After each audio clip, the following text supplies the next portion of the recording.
ceinture attachée et gardez vos bagages à main bien rangés jusqu'à l'arrêt complet de l'appareil devant le terminal et que le commandant de bord ait éteint le signal lumineux des ceintures. L'utilisation des appareils mobiles et la désactivation du mode avion est maintenant permise.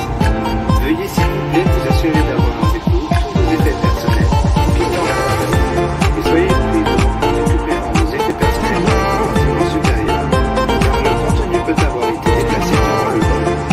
Nous aimerions aussi vous rappeler qu'il est interdit de fumer et ce jusqu'à ce que vous soyez à l'intérieur d'une zone désignée fumeur. Si vous avez besoin d'assistance pour le débarquement, veuillez demander à Sylvie et nous aurons le plaisir de vous aider lorsque les allées seront dégagées.